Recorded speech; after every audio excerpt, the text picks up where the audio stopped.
This episode of Dungeon Crawlers Radio is brought to you by Geek Girl Realty. Are you looking for that fortress of solitude or a cottage in the woods? Geek Girl Realty can help you out. Check them out at www.geekgirlrealty.com. Dungeon Crawlers. All right, everyone, welcome to another episode of Dungeon Crawlers, where we have David Mack, author of the Iron Codex, which is the sequel to the Midnight Front. Correct? That is correct. All right. I just wanted to make sure.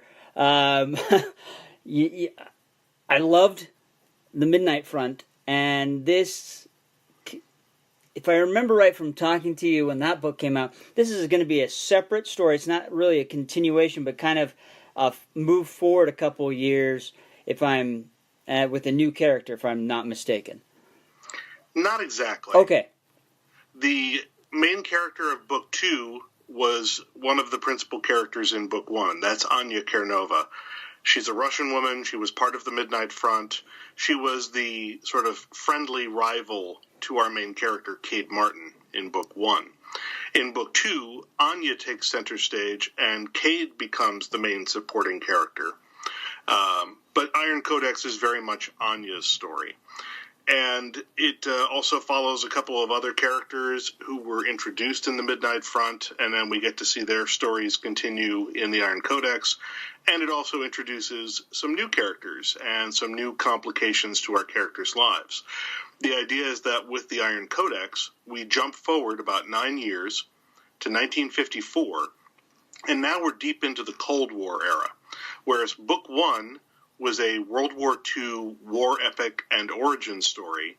Book 2 is sort of an Ian Fleming-style spy thriller with black magic. So it's a very different kind of book. It only covers about 60 days as opposed to the first book, which covered 6 years of war in the European theater. So it's got a very different style, a very different approach to the narrative, a different focus, with Anya being our lead rather than Cade. And it's a spy thriller rather than a war story. So everything about it feels very different, but at the same time, we have the same core group of characters, we have the same magic system, and we have some continuing relationships and continuing threats that would thread through the whole series. Now, was it kind of different, switching gears, going from that war story to the spy thriller type genre? Very much. And that was always part of the plan. I didn't want to get into a rut writing one war story after another. I didn't want the Dark Arts series simply to be World War II, followed by Korean War, followed by Vietnam War, etc. I thought that would get boring for me pretty quickly as an author, and probably repetitive for readers. I thought it would be more interesting to follow these characters who, because of their use of magic, are very long-lived and slow-aging, and be able to show them existing in different eras of geopolitical history from the 20th century, and see how those different eras of history feel different from one another, both politically, in terms of the kind of life, in terms of the kind of stories that are naturally suited to those eras. Whereas the origin story felt right for World War II, and vice versa. Book 2, with the spy thriller concept, is very much about a journey of self-discovery, but it's got a different style, it's got a different kind of pacing. The character relationships operate on a different level. There's more backstory that's taken place between the two books that we allude to. And the biggest challenge for me was the research, whereas researching a very specific topic such as World War II gives you very focused sources to go to. You can research a particular battle, you can research a particular country's role in the war, et cetera, et cetera. You'll find very good documentation on all of that. When you're researching something as open-ended as what was going on in the world from, say, late 1953 through mid-1955, that's a very open-ended question, and it becomes a little more difficult to zero in on historically important moments and useful details. So I had to sort of compile all of that and take a big picture view of what was going on in the world over a period of time and then say which of these events best serves the kind of dramatic spy fiction thriller story, Cold War era spy thriller that I want to tell. And I eventually settled on a very specific window of time from early January to the beginning of March 1954. Okay. Now, I mean, like you said before, the first book was like 6 years, so we got to jump around in time. To condense it down to 60 days, you said? Yeah, 60 days. That really dramatically increases the tempo and the pace of the storytelling, and which fits for a spy thriller because you've got to have the bomb or whatever that's going to go off in so many days, and you have to race against time to solve that. So, with these characters we've already seen in that first book, how does the ticking clock kind of change the dynamics of how those characters interact compared to what we saw in the first book? Well, it definitely is intended to put more pressure on them, to give them a sense of impending disaster, and that, of course, raises the stakes, which is always what you want in a situation like this. It's what helps propel the story forward and keep the narrative moving. And then beyond that, I have sort of competing agendas, as you would find in almost any good spy thriller of the era, where you've got sort of a multipolar world. You've got the two great superpowers, you've got East and West, but within that you also have other power players who are jockeying for position, particularly within this magical subworld that I've created behind the events of real history. So, for instance, an entity that was mentioned but didn't really come into play in Book One, which is the Vatican. The Vatican and white magicians, practitioners of what is known as the Pauline art, as opposed to the Goetic art, which is dark magic. You have them come into the fold, and now they're part of the mix. They are involved now in helping drive the story. And then, of course, we have some lingering issues from Book One, which still have to be resolved. We have Anya hunting Nazis in South America, the ones who have fled to places like Argentina, Uruguay, Paraguay, Bolivia, with the help of the Catholic Church. And those competing agendas eventually come into conflict as we realize that it's all part of the same narrative, that it all feeds into the same thing. Okay. Now, why the change in characters? It's always good to have a switch in character, but why did you jump over to Anya's story? I think I realized by the end of writing Book One that I found Anya more interesting than I found Cade. Okay. She had, I think, a more conflict in her family background and more pain as her core emotional driving force than he did. Although he had lost his parents, by the time he lost his parents at the start of Book One, he was almost a fully functional adult. And that's a very different type of experience than what Anya had, where she was effectively disowned by her family, cast out by her mother when she was only 13 years old, and sort of forced to fend for herself in a very cold world. And as a result, Anya has a lot of pain that Cade doesn't have. She has a lot of anger that he doesn't have. She has a lot of resentment. She resented him in the first book because before he arrived, she was the favorite of the master, Adair McCrae. He treated her like a daughter. He always showed her favorable treatment. She was the favored pupil, even though she wasn't the best pupil.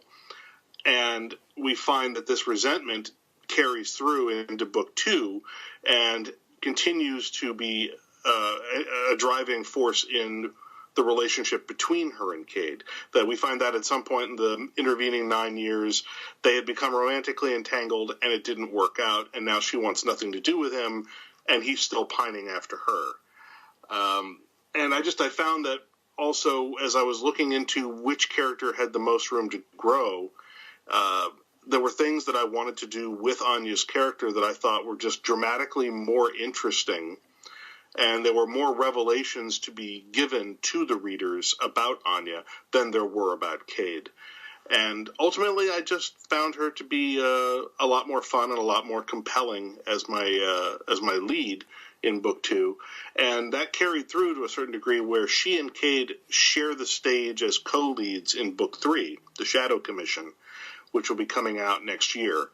But first, before I could have them as co-leads, I wanted a book where Anya clearly was the star. I wanted to put her on equal footing dramatically with Cade so that they could share the stage together in book 3. No, I like that. I like how you're showcasing both of them so that they can do that book together. Because that was my next question: is, are we going to see another book with another lead, or are they going to be melded together? So you definitely answered that, and that sounds exciting. This world is coming together. You have two really strong characters that seem, at least from their upbringing, almost opposites, but somehow they're pulled together and in this amazing, crazy series of adventures across time. Yeah, what bonds Anya and Cade more than anything is they both share a sense of honor. And I think that what brings them together, the sort of unifying element, is the fact that they were both, on some level, selected by their master, by Adair. And Adair puts them together in book 1, forces them to get past the initial resentments and become an effective pair of allies. And as they realize by the end of book 1, you don't have to like your allies, you just have to be able to trust them. Yeah. And that trust eventually leads to something more between them, but that something more has gone sour when we first catch up to them at the beginning of the Iron Codex. And we're finding that for Anya, it's because she knows on some level, but is in denial about the fact that she needs to be more than she is, that she is wasting her potential merely hunting down renegade Nazi magicians in South America, that this is not a fitting use of the talent she was born with.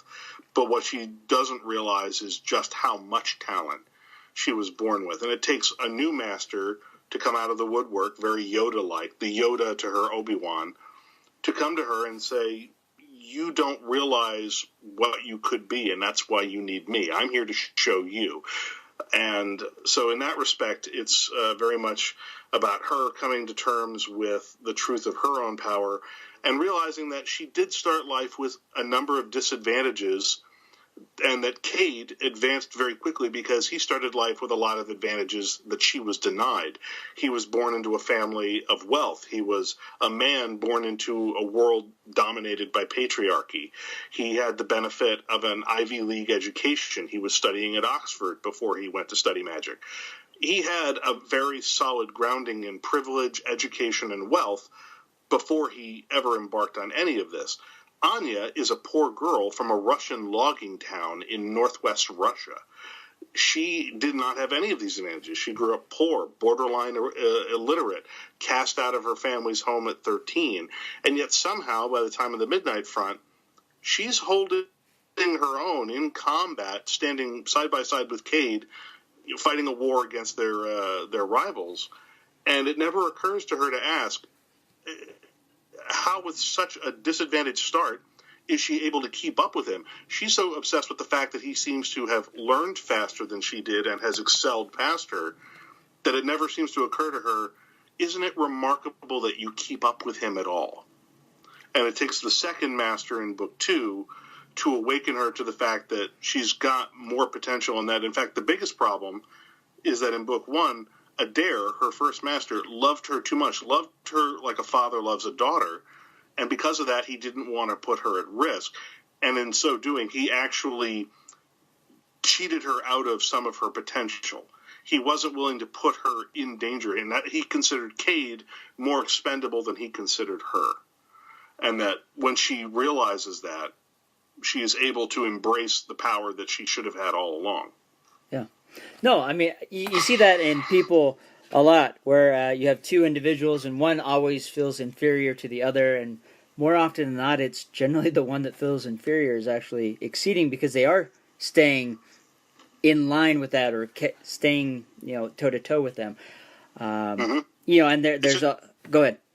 No, I was going to say that it's because they often hold themselves to this very high, almost unreachable standard, and they often fail to see just how much they've accomplished because they're always measuring themselves against what they haven't done rather than what they have done. Yeah, and and as the person they're measuring themselves up to continues to grow, that yardstick keeps getting higher and higher and higher.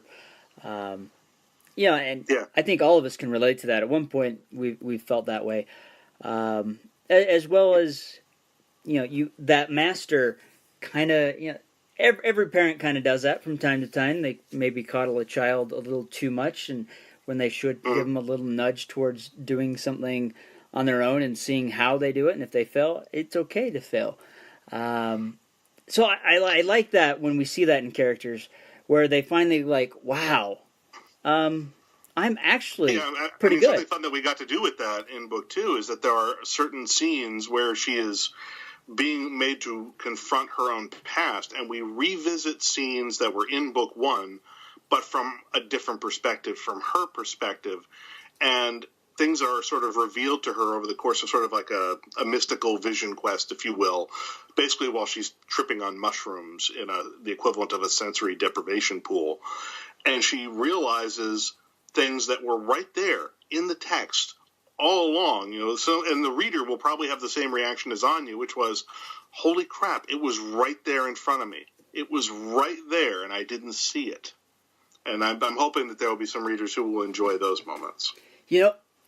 When I come across a moment like that in a book, that just makes it all worthwhile.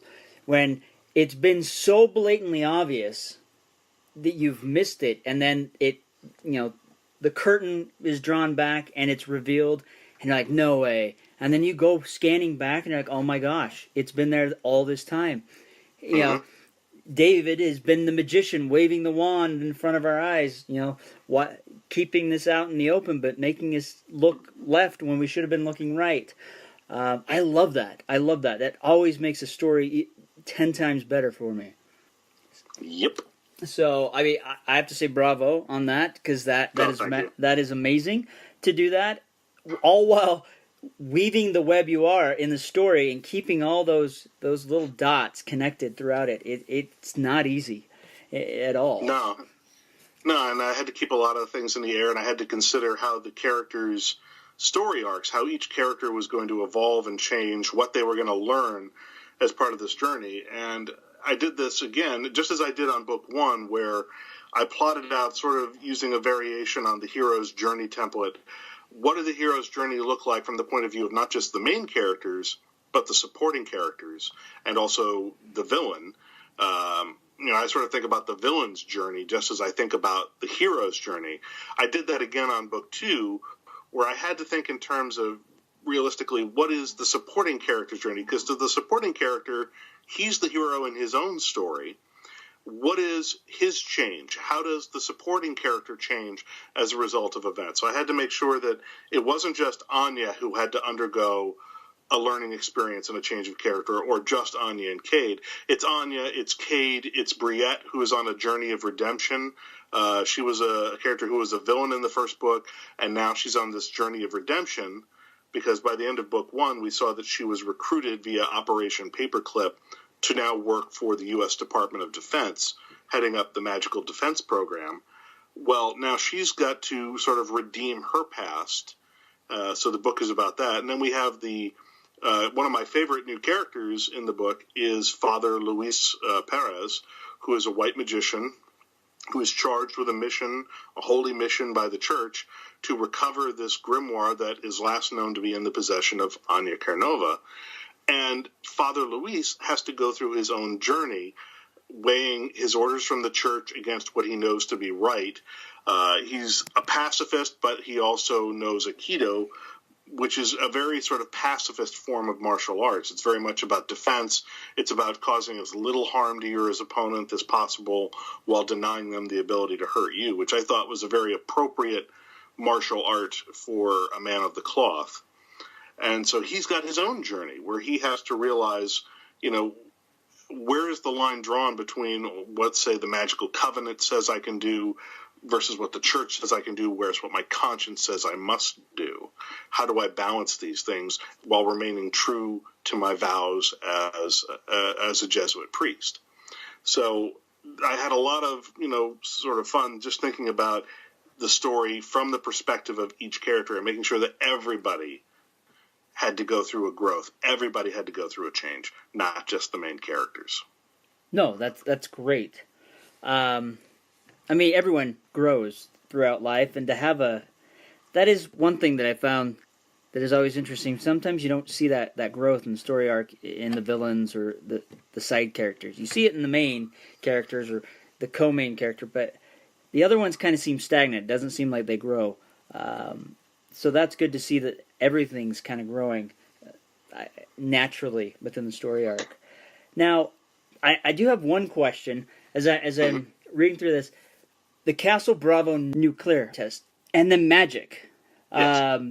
How does that come together? That just seems like a gigantic, horrible disaster waiting. It's a terrible idea. It's key to the villain's master plan.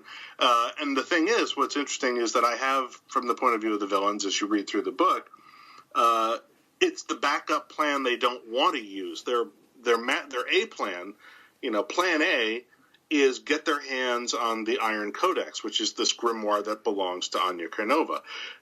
If they could get the Iron Codex and have the time they need with it, they wouldn't need to do this incredibly nefarious, dangerous, stupid thing of fusing black magic with the Castle Bravo hydrogen bomb.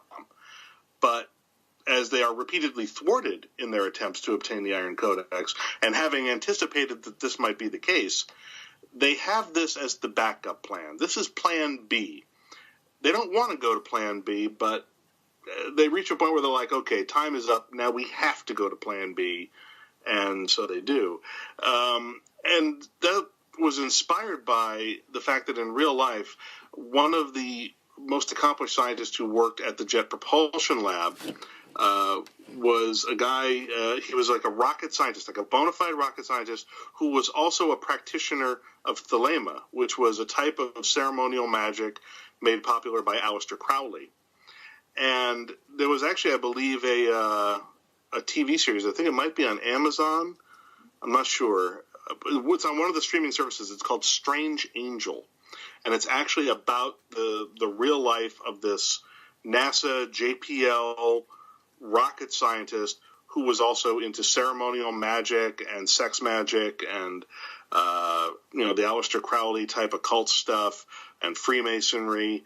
But I didn't want to do his story specifically because he's pretty well documented and he never did anything quite this nefarious, and I didn't want to defame him. So I created a fictional character inspired by him. The idea of you've got somebody inside the U.S. nuclear weapons program at the Los Alamos National Scientific Laboratory. And this person just happens to be part of or someone who has spun off from Tula Gesellschaft, which is the Tula Society, which was the occult society that gave birth to the Nazis, and which in Iron Codex lives on in South America as the Black Sun, which got its name from the Black Sun mandala imagery, which Himmler was so fond of, and which featured prominently in his office in Beevelsburg Castle. So I took this notion of physics, high science, beginning to sort of crack apart the very foundation of reality and sort of show that that's really where the dividing line between science and magic starts to happen. That if you could truly understand magic on a scientific level, it would start opening up new branches of science. And we see that that's what's going on, for instance, with the character Briette, who runs the occult defense program at the Pentagon. There's this whole thing called the silo underneath that central plaza in the Pentagon. I mean, this was covered in book 1. It's not a mistake that the Pentagon is the same shape that is found at the core of the Grand Thaumaturgic Circle. That's not a mistake. There's a reason why the Pentagon is shaped the way it is, and it's because it's shaped for magical defense and because there's this whole magical laboratory built under it.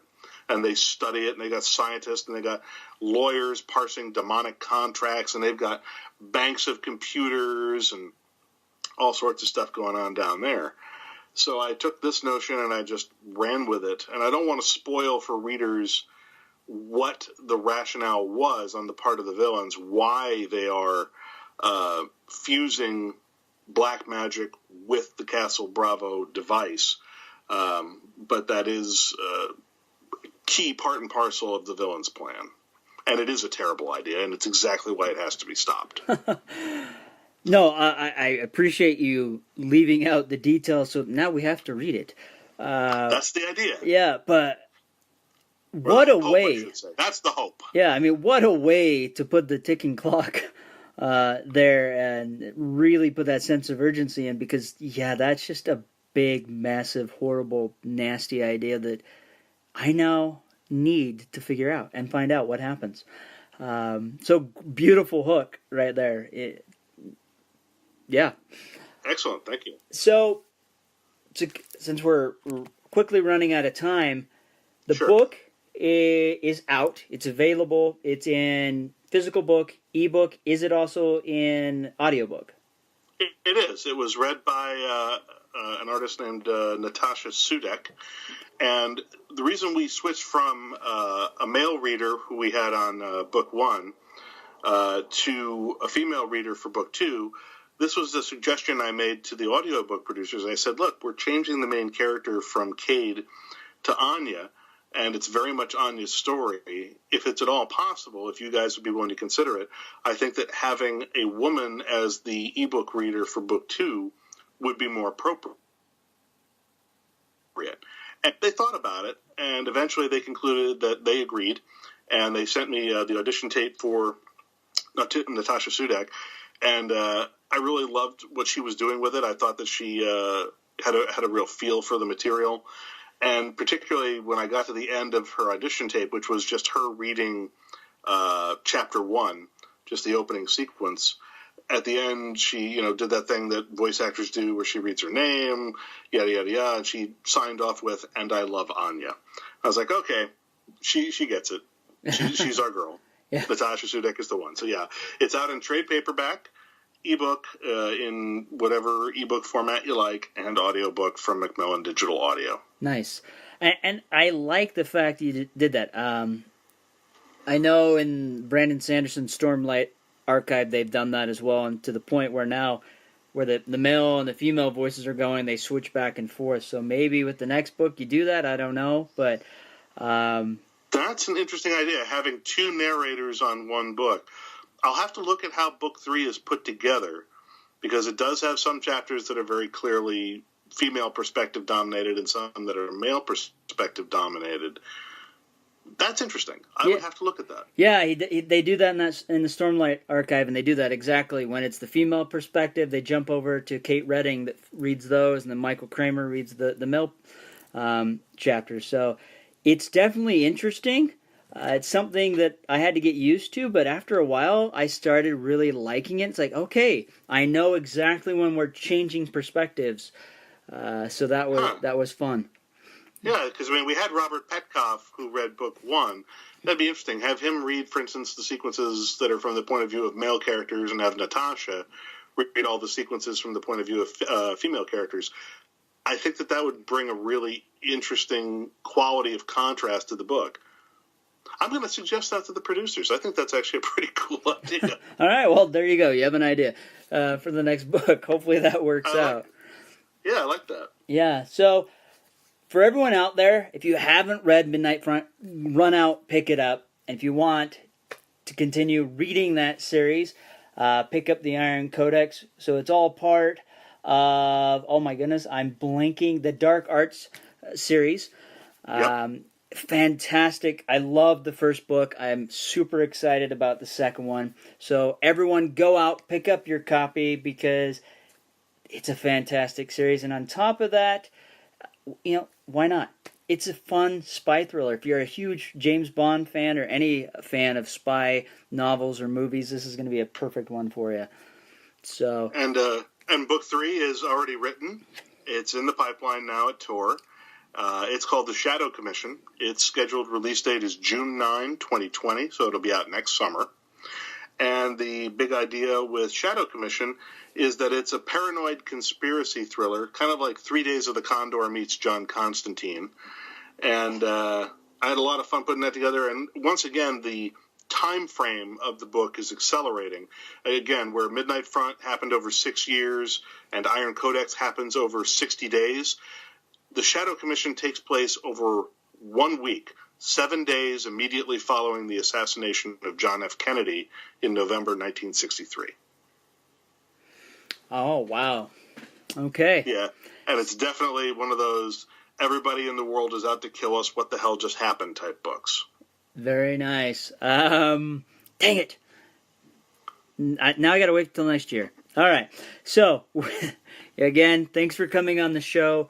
Everyone go pick up your copy because the next book's coming out next year and you need to read up to find out what's going to happen in book 3. So, with that said, folks, we're out of here and we'll catch you next time.